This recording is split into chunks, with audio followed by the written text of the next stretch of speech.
Hey everybody, welcome back to the channel and another Discs of the Damned. This is where I am going through my physical media collection, many of these films which I have not seen. And in this one, we're going to be talking about Netherworld from 1992. This is a Full Moon Features film, one of the Full Moon Features films that I have not seen. I used to watch a ton of Full Moon movies back in the day. I would love going to the video store, picking up whatever Full Moon Feature film they had, or actually Puppet Master. I would rent the Puppet Master films quite often. This is one that I remember this artwork sitting on the shelves, but I never had a chance to watch it, never, picked it up and rented it, but I got this at the Full Moon booth at Horror Hound recently, and you know what? It was time. It's time to watch it and see what I think. Before we dive into those thoughts, just make sure you subscribe, hit the likes, hit the bells, and do all the things to the channel so you don't miss any of these or any of my more From the Tomb reviews, as well as the podcast that drops on here. All right, let's talk about Netherworld. A young man arrives at his father's mansion in Louisiana to discover that a secretive cult is using winged creatures to raise the dead to do their bidding. This is written and directed by David Schmoller, and it stars Michael Bendetti, Denise Gentile, and Jeanette Comer, Holly Floria, and others. And I will say, this was a very mixed bag for me. I love Full Moon Features. I know typically what you're going to get when you watch a Full Moon film. The acting's not always going to be the best. And in this movie, it's really not.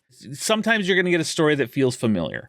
And this one totally does. This kind of feels like they watched Nightbreed or some Clive Barker, read some Clive Barker stories, whatever it might be, and decided, you know what?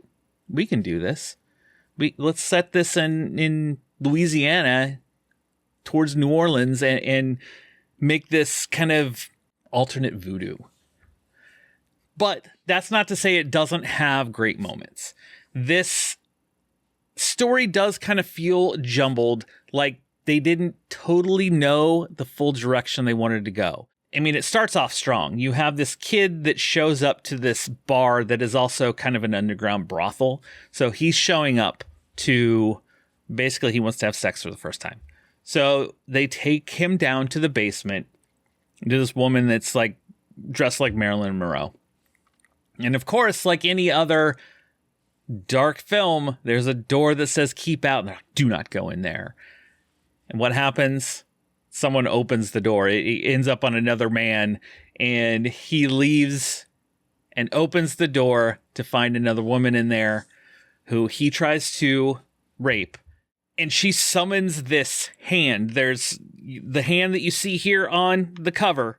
When this hand is summoned, it flies around like it's the Phantasm, like it's the sphere from Phantasm, like it's flying down hallways, and it's the perspective of the hand flying.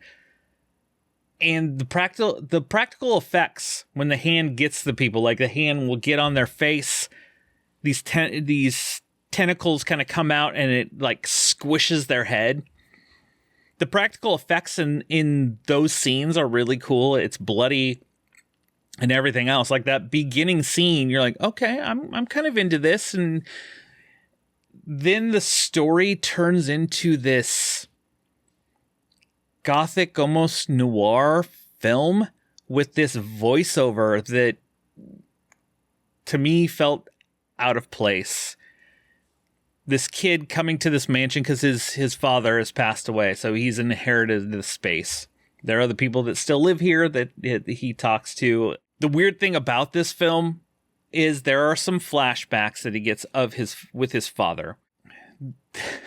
The eagle screeching in this had me rolling. Anytime you kind of see an eagle or kind of a bird of prey kind of thing, an eagle screech sound would come on the screen.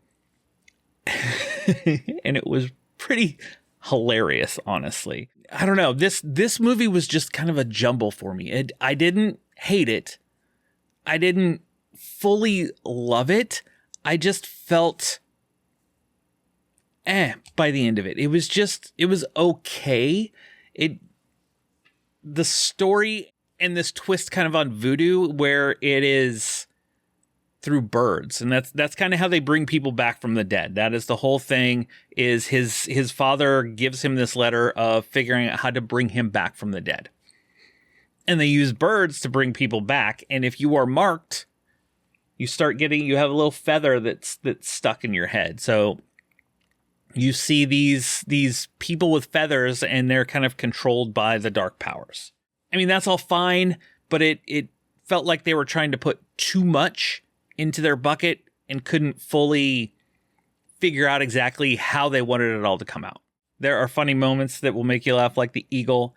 There is an erotic scene with the kid and this woman, and as they're kind of in this erotic scene, they're taking ice cubes and kind of rubbing it over the body, but it keeps cutting to clips of his dad, who had a relationship with this woman. And I'm like, this is just weird and cheesy funny all at the same time. Overall, I can't fully recommend this movie. I mean, it's a full moon features, old full moon features from the 90s. The Blu-ray itself, the film looked good on the Blu-ray. The transfer is great. Special features, there isn't many special features to it. There's a trailer to the movie. There's a trailer to other full moon features. And then there's a Video Zone. So Full Moon used to put Video Zone on their VHS tapes. So before DVD, they would record kind of a behind the scenes special features to put on their tapes that you could watch. And usually it was Charles Band would come on and talk about movies that they have in the works. And then you kind of get a short behind the scenes of the making of the film. And there is one with this, talking to David Schmoller about the film, coming up with the idea. He didn't want to make it full voodoo. He kind of wanted to make it his own. Also talking about David Bryan doing the music. David Bryan is from Bon Jovi, and he wanted to get into film scoring. Did the music for this movie, as well as Edgar Winter. There's a scene where he's playing the sax, and it felt out of place. It made me chuckle. I know they're great musicians, and some of the music was good. It felt very Full Moon features to me. At first, I was like, I wonder if Richard Band did the music, because he does a lot of the music for this. But they kind of talk about the music, and the Video Zone has a lot of promotion for Full Moon stuff. But it was kind of cool getting to see that old behind the scenes piece get put onto this Blu-ray. I wish there would have been more of like a current talking to some of the people now about this movie many years later. Unfortunately, we didn't get anything like that. It's pretty bare bones Blu-ray. Movie looked great on the Blu-ray, but as far as the movie itself, it was okay. I mean, it's probably middle of the road for me, and I don't hate that I watched it. Will I watch it again? Maybe. I don't know. We'll see. But there you go. There are my thoughts on Netherworld. Make sure you keep it to the channel here. I'll have more of these discs from The Damned coming soon, as well as more from The Tomb. Those are additional reviews that I do on top of the podcast. The podcast Tomb of Terrors is audio only, but I have additional reviews that pop up over here that are video. Not sure what the next discs of The Damned will be, but whatever it is, I know I'm going to have a spooky good time.